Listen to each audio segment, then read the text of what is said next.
தினமலர் அன்பான வணக்கங்கள். உரைக்கல் நிகழ்ச்சிக்கு உங்களை வரவேற்கிறேன். எப்போதுமே பண்டிகைகள் என்றால் தங்களுடைய சொந்த ஊர்களுக்கு மக்கள் செல்வதற்கு ஆயத்தமாவாங்க. அதற்கான பயணச்சிக்கல் எங்கிருந்து துவங்குகிறது அப்படின்னா, ரயில்களில் டிக்கெட் கிடைப்பதில்லை, எல்லாமே முன்பதிவு ஆகிவிட்டது அப்படிங்கிற சூழல் தான் ஏற்படுது. அதனாலேயே பேருந்துகளை நோக்கி செல்லணும்னா பேருந்துகளில் நிர்ணயிக்கப்பட்ட கட்டணங்களை விட அதிகப்படியான கட்டணங்கள் இருக்கிறது. அது தனியார்களிடம் இருக்கக்கூடிய அந்த கட்டணத்தை ஏற்றத்தை தவிர்க்க முடியாதுன்னு அரசும் பல காலகட்டங்களில் சொல்லிடுறாங்க. இப்போ இருக்கக்கூடிய சிக்கலை ஏன் அதிகப்படியான ரயில்களை இயக்கவில்லை? இப்போது விழா காலங்கள்னு சொல்லி ஏற்கனவே இருக்கக்கூடிய எண்ணிக்கையிலிருந்து ஒரு 5 ட்ரெயின்களை அதிகப்படுத்தி இருக்கிறாங்க. ஆனால் சாதாரண நாட்களிலும் முன்பதிவுக்கு அதிகமாகவே பயணிகளுடைய எண்ணிக்கை இருந்து கொண்டு தான் இருக்குது.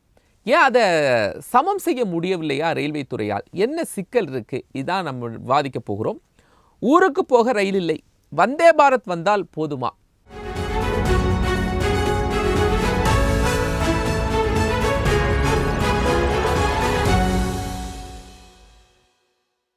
இசான் தான் வாதிக்க இருக்கிறோம். 2 கருத்துரையாக நம்மோடு பங்கெடுத்திருக்கிறாங்க. அரசியல் விமர்சகர் கலை, பாஜகவிலிருந்து திரு தூத்துக்குடி செல்வம், இருவரையும் வரவேற்றுக் கொள்கிறேன். வணக்கம். நான் முதல்ல கலை யதார்த்தம் எப்படி இருக்கிறது, அரசு நினைத்தால் ரயில்களுடைய எண்ணிக்கை அதிகப்படுத்தி விட முடியுமா அப்படிங்கிற கேள்வியோடு கலைட்ட பயணிக்கிறேன். எப்படி சார் பாசிபிளா? நீங்கள் ரயில்வே துறையில் பயணிச்சிருக்கிறீங்க. இல்லை, இதில் என்ன இருக்குன்னா, இப்போ நம்ம இயக்கிற வண்டிகளே லைன் கப்பாசிட்டி 100ன்னா, அதாவது ஒரு நாளைக்கு 100 ட்ரெயின்ஸ் அந்த லைனில் ஓட்ட முடியும்னா தான் கப்பாசிட்டினா, நம்ம பல ரூட்டுகளில் 120-130% ஓட்டிகிட்டு இருக்கிறோம். 10 to 30% அதிகமான வண்டிகளை ஓட்டுறோம். லைன் கப்பாசிட்டி விட அதிகமான வண்டிகளை. இதனால் வேர் அண்ட் டேர் அதிகமாகுது. இன்னொன்று, இந்த டபுள் லைன் வந்த பிறகும் நம்மளால் ஸ்பீடை இன்க்ரீஸ் பண்ணி பார்த்தாலும் பெரிய அளவுக்கு நம்ம பாசஞ்சர்ஸ் கேட்டர் பண்ண முடியல. இங்கே டிமாண்டு கூட்டிகிட்டே போகுது. ஏன்னா பைஃபார் என்ன நினைக்கிறாங்கன்னா, ட்ரெயின் ஜேர்னி கம்ஃபர்டபுள்னு நினைக்கிறாங்க. குறிப்பாக இந்த ஸ்லீப்பர் கோச்சஸ்லாம் ஃபுல்லாக ரொம்ப கம்ஃபர்டபுளாக இருக்குது அப்படின்னு நினைக்கிறாங்க. பஸ்ஸு பயணத்தை விட ட்ரெயினில் போகிறது சேஃப்னு நினைக்கிறாங்க. அதனால் அவங்க ட்ரெயினை நோக்கி மக்கள் அதிகமாக வர்றாங்க. அதை கேட்டர் பண்ண முடியலை. இல்லை, ஏன் சார் முடியலை? இப்போது உங்களுக்கு வருமானம் ரயில்வே துறைக்கு அதிகமாகுது, நீங்கள் வியர் அண்ட் டியர் நிறைய இருக்குது, அதெல்லாம் சொல்கிறீங்க. அதெல்லாம் இத்தனை ஆண்டுகளில் காம்பன்சேட் பண்ணி அந்த துறையை மக்கள் இல்லைன்னா பயணிகளுடைய எண்ணிக்கைக்கு ஏற்ப மாற்றி இருக்கணும்ல? இல்லை, ஆக்சுவலாக என்னென்னா, southern railway goods free traffic சொல்லுவோம். இந்த கூட்ஸ் வண்டிகள் குறைவு, நமக்கு அதில் ரொம்ப ரொம்ப குறைவாக தான் நம்ம கூட்ஸ் வண்டிகளை சதர்ன் ரயில்வேல இயக்கிறோம். டெர்மினல் ரயில்வே இது. ஆனால் பேசஞ்சர் டிராஃபிக் இங்கே ரொம்ப டிமாண்ட் இருக்குது. பெரிய அளவுக்கு வருமானமே பேசஞ்சர் டிராஃபிக்கில் தான் வருது சதர்ன் ரயில்வேல. அதை அவங்க இம்ப்ரூவ் பண்ணுறதுக்கான முயற்சிகளில் டபுளிங் வந்துச்சு. அதுக்கடுத்து எலக்ட்ரிஃபிகேஷன் போயிட்டாங்க. இப்போ கம்ப்ளீட்டாக எலக்ட்ரிஃபிகேஷனை முடிக்க போகிறாங்க. இப்போ தேர்ட் லைன் ஒன்று வேணும், தேர்ட் லைன் வேணும், 4th லைன் கூட வேணும், குவார்டர்பிளிங் வேணும். இது சதர்ன் ரயில்வே பொறுத்தவரை இங்கேருந்து கன்னியாகுமரி வரைக்கும், அட்லீஸ்ட் ஒரு நாகர்கோவில் வரைக்காவது குவார்டர்பிளிங் லைன் தேவைப்படுது. பட் அதுக்கெல்லாம் லேண்ட் எப்போ அக்வயர் பண்ணுறது, எப்போ பண்ண போகிறாங்க, அதுக்கான இன்வெஸ்ட்மெண்ட்டுக்கு இவங்க தயாராக இருக்காங்களா? நிச்சயமாக இல்லைன்னு தான் நான் நினைக்கிறேன். இப்போ ஆன்கோயிங் ப்ராஜெக்ட் டபுளிங் முடியுது, அதுக்கான வேலை செலவுகளை செய்கிறாங்க. இல்லை, ரெவன்யூ நிறைய வருது இல்லை சார்? அதாவது ஒரு ட்ரெயின் இயங்கினால் முழுவதும் அந்த ட்ரெயினில் பேசஞ்சரோடு தான் போகுது, ட்ரெயின் பேசஞ்சர் இல்லாமல் போகலை. அப்போ வருவாய் அப்படிங்கிறது அந்த துறைக்கு நிறைய ஈட்டிட்டு தானே இருக்குது. நிறைய வருவாய் வருதுன்னு நம்ம சொல்கிறோம். ஆனால் ஆப்ரேஷனல் ரேஷியோ 98% தான் இருக்குது. அது என்ன ஆப்ரேஷனல் ரேஷியோ? ₹1 செலவு பண்ணால் 98 பைசா தான் வருது ரயில்வேக்கு. அதனால் அவங்க ஏன் நஷ்டத்தில் இயங்குதுன்னு சொல்கிறீங்க? ₹1 செலவு பண்ணால் 98 பைசா தான் கிடைக்குது அப்படிங்கிறது இனிஷியல் காஸ்ட் எல்லாம் நம்ம போட்டுட்டோம், பல கோடி ரூபாய் இன்வெஸ்ட்மெண்ட் ஆகிடுச்சு. ரன்னிங் காஸ்ட்டும் ஏன் அவ்வளவு? ரன்னிங் காஸ்ட்டே ஆப்ரேஷனல் ரேஷியோங்கிறது இன்வெஸ்ட்மெண்ட் வராததில் ரன்னிங் காஸ்ட்டு தான் நீங்கள் சொன்ன மாதிரி. அதுவே நமக்கு நஷ்டத்தில் தான் ஓடிட்டுருக்கு பேசஞ்சர் டிராஃபிக்கில். சார், அப்போ மக்கள் பயன்பாட்டுக்கு ஏன் அதை மாற்ற முடியல? இதெல்லாம் நான் லாப நஷ்ட கணக்கு யார் வேணாலும் சொல்லலாம். இன்னொரு ரயில்வே என்ன பண்ணுதுன்னா கிராஸ் சப்சிடைஸ் பண்ணுறாங்க. கூட்ஸு ஃப்ரீ டிராஃபிக்கில் வரக்கூடிய வருமானத்தை ஒரு பகுதியை பேசஞ்சர் டிராஃபிக் போடுறாங்க, கொடுக்குறாங்க. அப்படி தான் சமாளிக்கிறாங்க. பேசஞ்சர் டிராஃபிக்கில் வரக்கூடிய நஷ்டத்தை அப்படி தான் சார் சமாளிக்கிறாங்க. நஷ்டத்தை நீங்கள் சமாளிக்கிறீங்க சார். ஆனால் இன்னும் 2-3 ட்ரெயின்ஸை நீங்கள் விட்டீங்கன்னா, நீங்கள் ₹1 போட்டு 98 பைசா லாபம் எடுக்கிறீங்கன்னா, ₹1 போட்டு ₹1.50 லாபம் எடுக்கலாம்ல. இல்லை, அதில் என்ன பிரச்சனை? அதில் முயல மாட்டீங்கல்ல. இன்னும் ட்ரெயின்ஸை ஓட்டுறதுக்கு ட்ரெயின் கெப்பாசிட்டி இல்லையே. மேக்ஸிமம் ஓட்டிகிட்டு இருக்கிறோங்க. ஏன் இம்ப்ரூவைஸ் பண்ண முடியாதா? எப்படி பண்ண முடியும்னா பெட்டிகளை அதிகமாக்கணும். அதுவும் பண்ணிட்டாங்க. 24 கோச்சஸ் ஆக்கிட்டாங்க. நம்ம பிளாட்ஃபார்ம்ஸே வந்து 24 கோச்சஸ் தான் அக்காமடேட் பண்ண முடியும். இங்கேருந்து நாகர்கோவில் திருவாண்டம் வரைக்கும் யூனிஃபைடாக பண்ணியிருக்காங்க. 24 கோச்சஸ். இப்போ வந்தே பாரத்தில் வந்து 8 கோச்சஸ் இருந்துச்சு. இப்போ 16 கோச் 11ஆந்தேதியிலேருந்து, இந்த மாதம் 11ஆந்தேதியிலேருந்து 16 கோச்சாக அதை அதிகப்படுத்துகிறாங்க, டபுள் ஆக்குறாங்க. அது வந்து காஸ்ட் அதிகமாக இருக்குது. ரயில்வேல என்ன பிரச்சனை வருதுன்னா, காஸ்ட் அதிகமாக இருந்தாலும் டிக்கெட் கிடைக்க மாட்டேங்குது சார். அது கிடைக்காது. அதுதான் பிரச்சனை. காஸ்ட் ரொம்ப அதிகமாக இருக்குது. ரொம்ப உண்மையிலேயே என்ன பண்ணுறாங்கன்னா, நீங்கள் நல்லா கவனிச்சிங்கன்னா அன்ரிசர்வ்டு கோச்சஸே கிட்டத்தட்ட ரொம்ப குறைச்சிட்டாங்க. இப்போ அன்ரிசர்வ்டு கோச்சஸில் நீங்கள் டிக்கெட் வாங்குகிற பேசஞ்சர்ஸ் என்ன செய்கிறாங்கன்னா, நீங்கள் அன்ரிசர்வ்டு டிக்கெட்ஸ் குறைவாக கொடுக்கணும். அது வரவனுக்குலாம் கொடுத்துட்றீங்க. அவன் கோச் 2 கோச், ஒரு 4-5 கோச் இருந்தது. இப்போ 2, அது அதிகமான பேசஞ்சர்ஸ் எடுத்துகிட்டு போகக்கூடியது அன்ரிசர்வ்டு கோச்சஸ் தான்.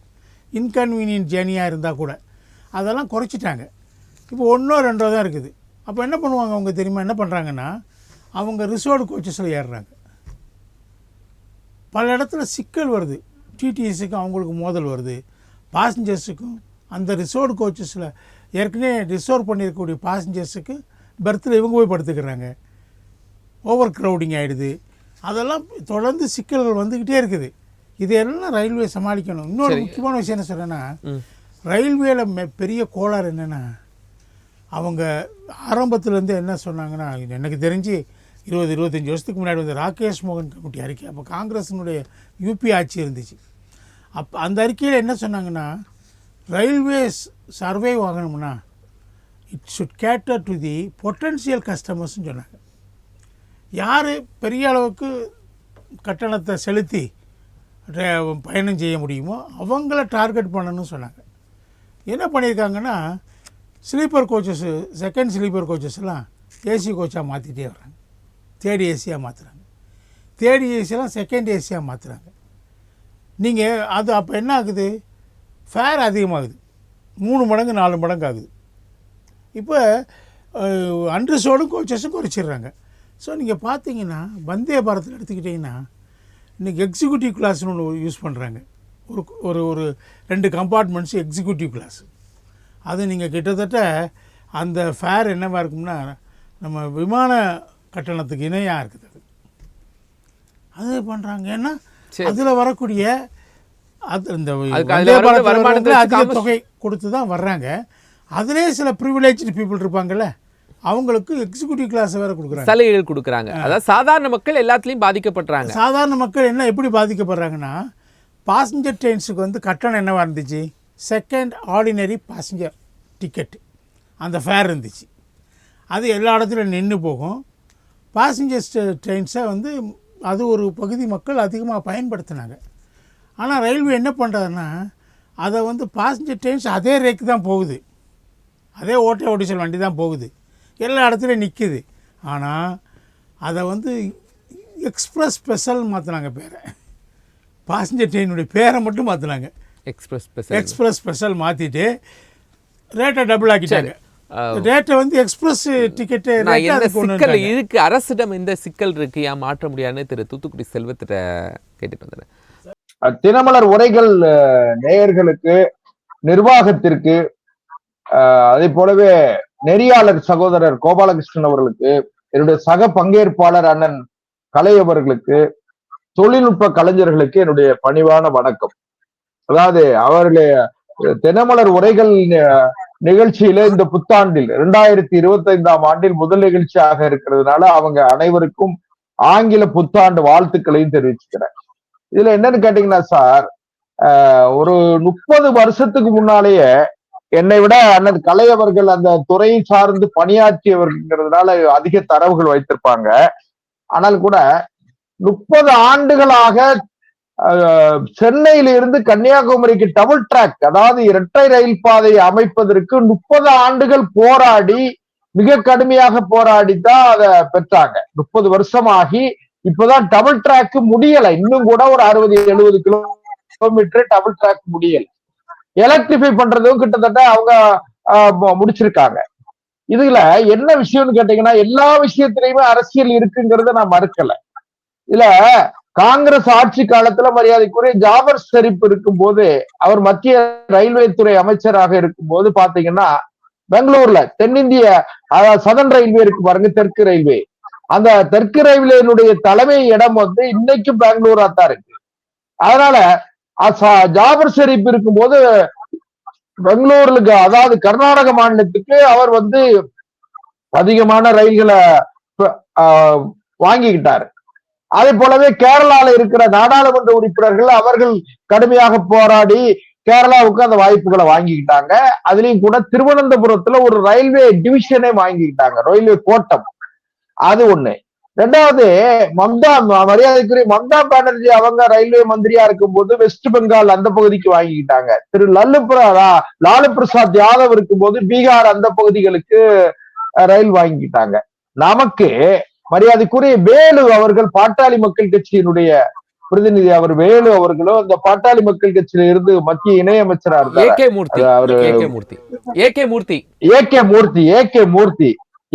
மூர்த்தி இருக்கும்போது பாத்தீங்கன்னா ரயில்வேல குடிதண்ணீர் கூட அன்னைக்கு முறையா இல்லாம இருந்து அதை அவர் ஒழுங்குபடுத்தினார். அதெல்லாம் நம்ம சில விஷயங்களை நம்ம ஒத்துக்கிடத்தான் செய்யணும். அவர் வேலு அவர்கள் வந்து ரிட்டையர்ட் IAS ஆபீசர். அவர் இருக்கும்போது ரயில்வேக்கு குறிப்பிட்ட அளவில் வந்து அவருடைய பங்களிப்பை செஞ்சாங்க. ஆனா இன்னைக்கும் மரியாதைக்குரிய அண்ணன் கலை அவர்கள் சொன்னது மாதிரி ரயில்வேல வந்து 3rd லைனு 4th லைன் வரணும். ஆனா ரயில்வே நிர்வாகம் எப்படின்னு கேட்டா டைம் சேஞ்ச் பண்றாங்களே தவிர ட்ராக் வந்து அதான் ரயில்வே வழித்தடங்கள் வந்து தொந்தரவில்லாத வழித்தடங்கள் இருக்கான்னு கேட்டா கிடையாது.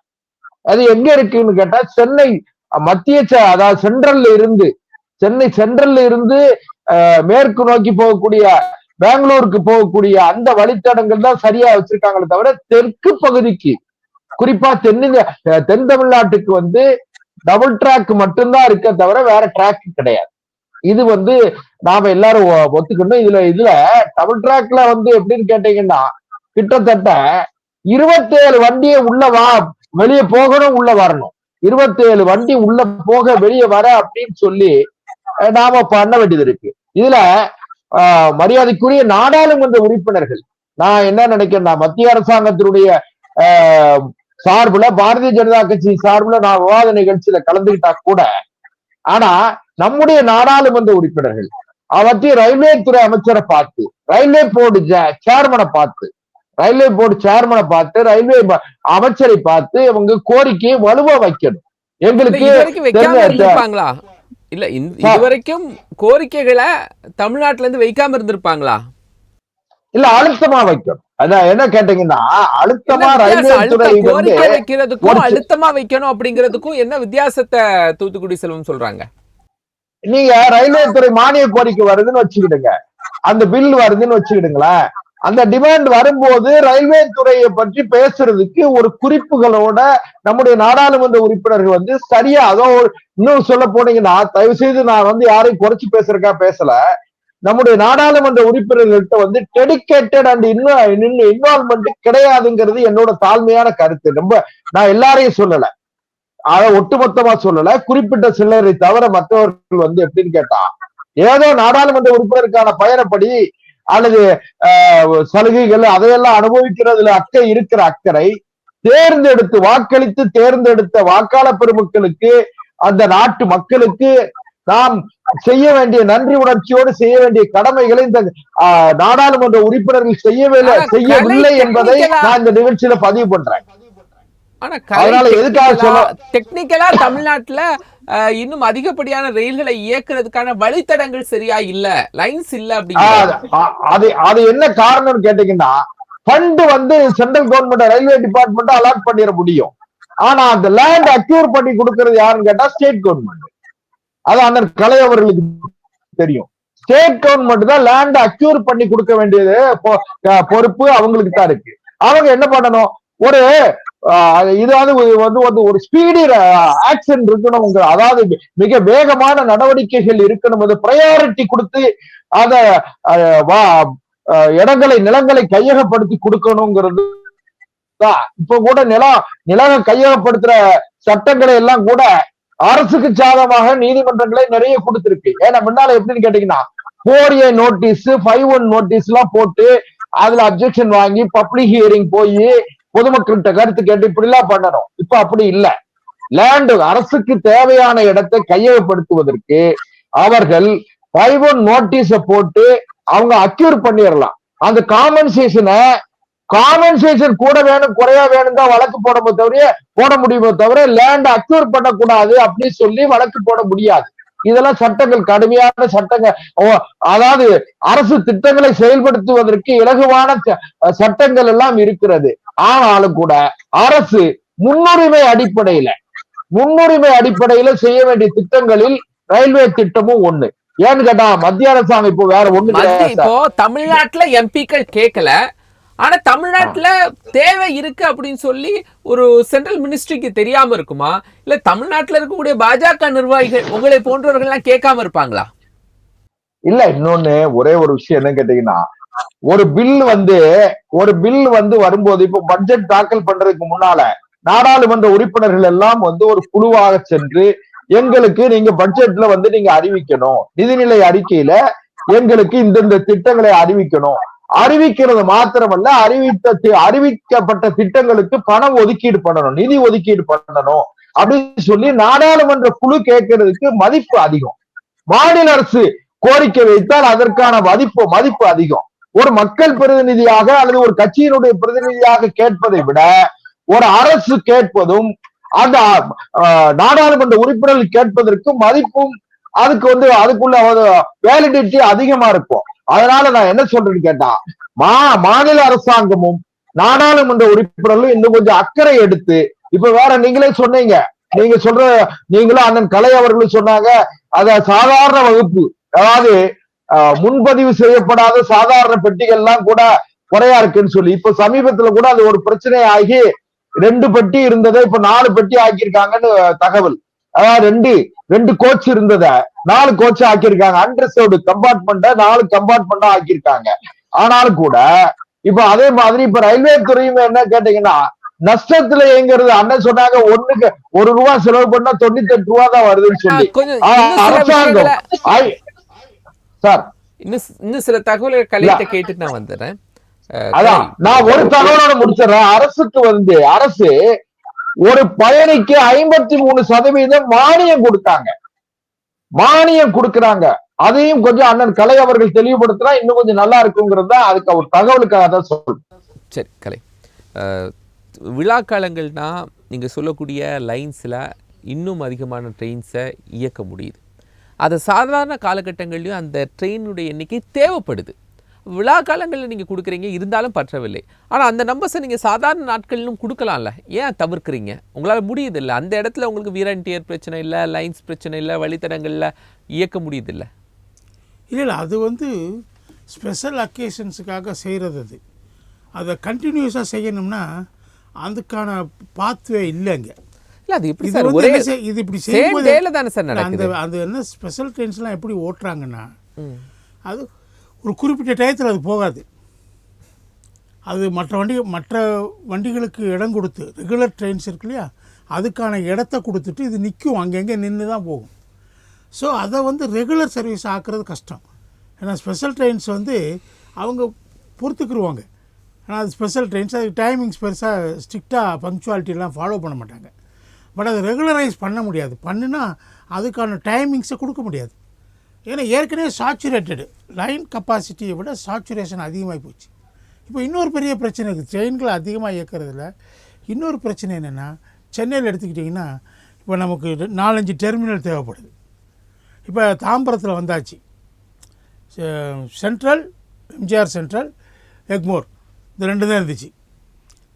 இது என்ன ஆகுதுன்னா, எல்லா ட்ரெயின்ஸையும் இன்ஜினை ரிவர்ஸ் பண்ணி திரும்ப கிளப்புறதுக்கான நேரம், யார்டு, பக்கத்தில் யார்டு இருக்கணும். பெரிய ரயில்வே ஸ்டேஷன்னா அதுக்கு பக்கத்தில் ஒரு பெரிய யார்டு இருக்கணும். அதுதான் போய் ட்ரெயின்ஸ் போய் க்ளீனிங் ஒர்க்கு, மெயின்டெனன்ஸ் ஒர்க்லாம் நடக்கும். இப்போ இந்த மாதிரி வரும்போது அதுக்கான டெர்மினல்ஸ் நம்மகிட்ட ஃபெசிலிட்டிஸ். அதான் சார், இப்போது 20 ஆண்டுகளுக்கு முன்னாடியே அதுக்கான கட்டமைப்பை தயார்படுத்தணும்ல. அடுத்த 20 ஆண்டுகளுக்கு நம்ம இப்போ தயார்படுத்தணும். அதை ஏன் முன்கூட்டியே தயார்படுத்தாமல் இருந்துச்சா? தாம்பரத்தில் கொண்டு வந்திருக்காங்க 3rd டெர்மினல்.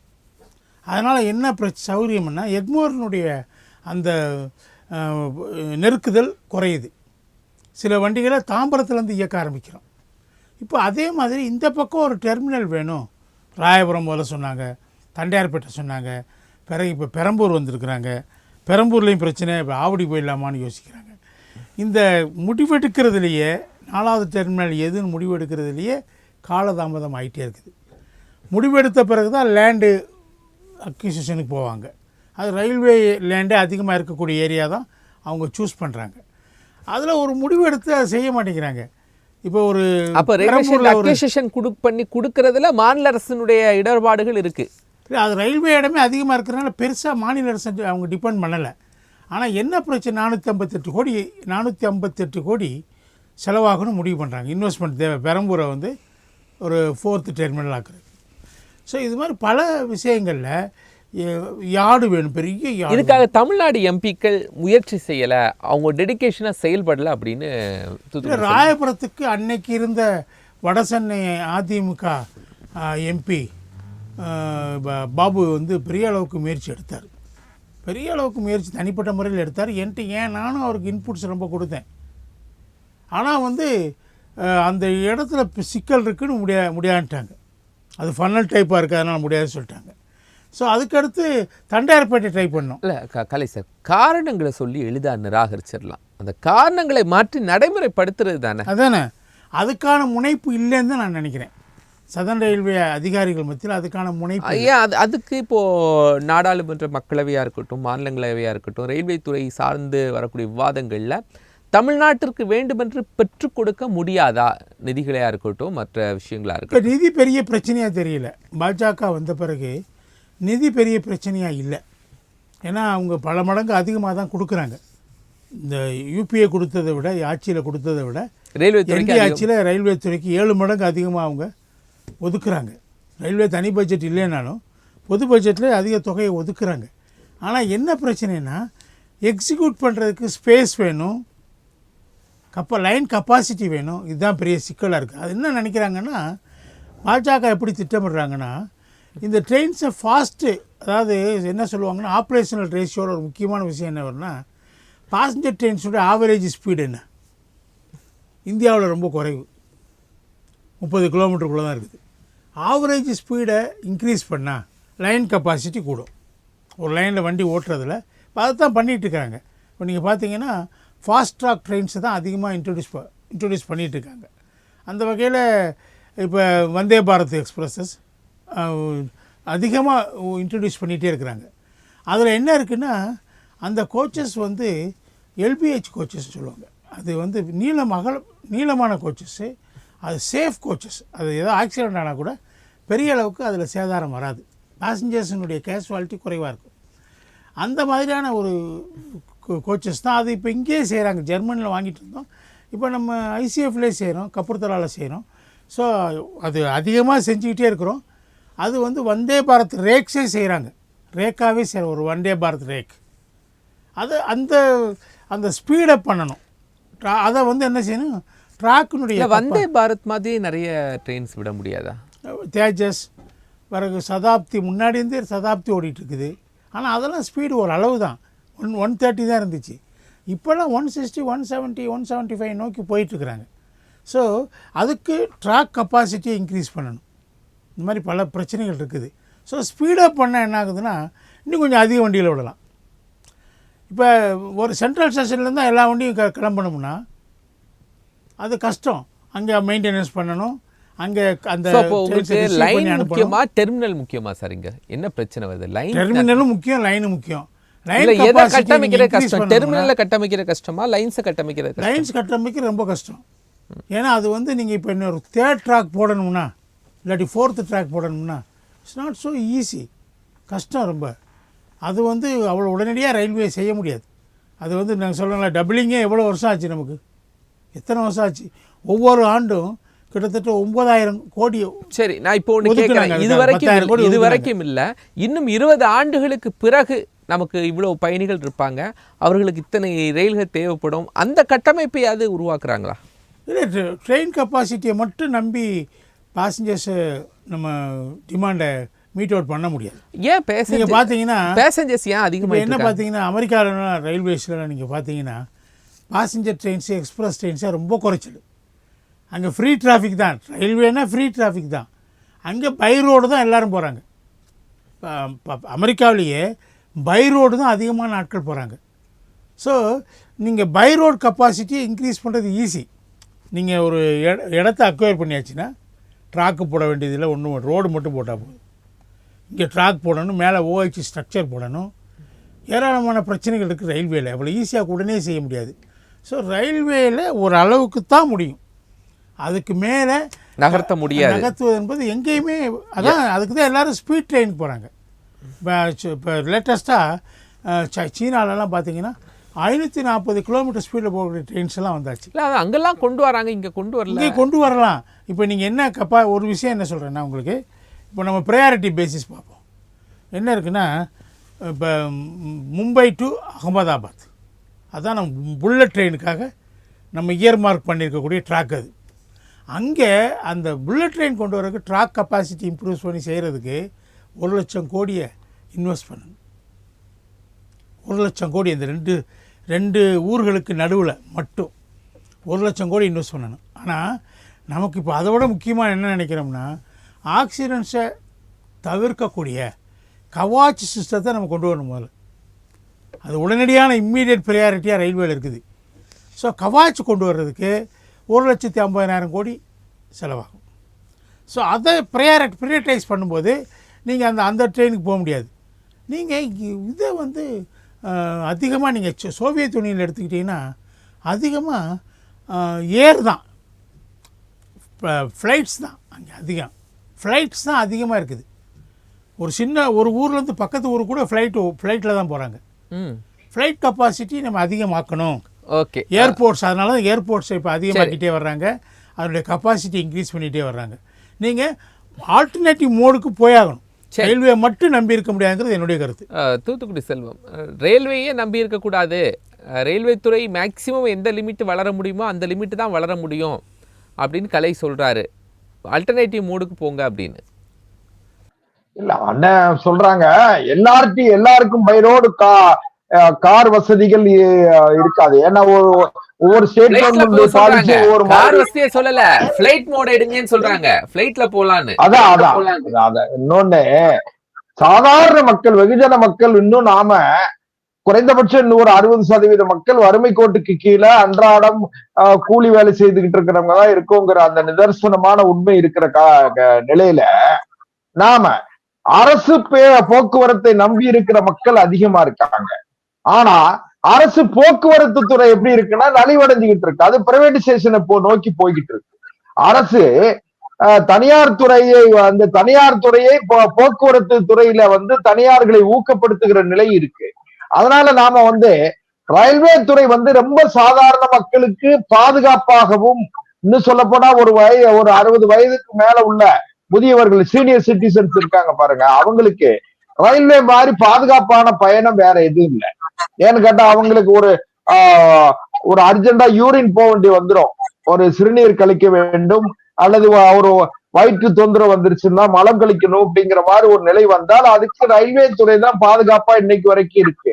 அதனால ரயில்வே துறையை இன்னும் ஊக்கப்படுத்துறதுக்கு அண்ணன் கலை அவர்கள் முதல்ல சொன்ன மாதிரி 3rd லைனு 4th லைனு இதெல்லாம் இப்ப இன்னும் கூட ஒரு பெரிய கஷ்டம் கிடையாது.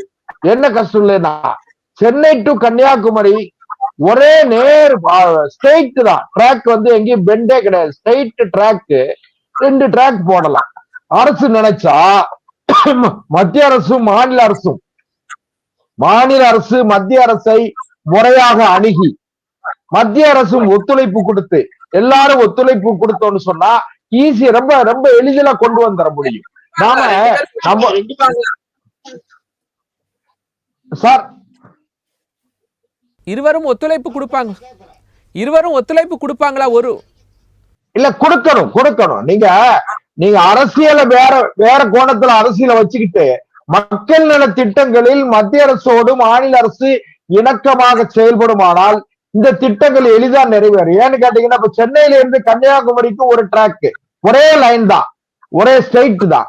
அதே போலவே திருச்சியில இருந்து சேலம் அது ஒரு ஸ்ட்ரெயிட் லைன் தான்.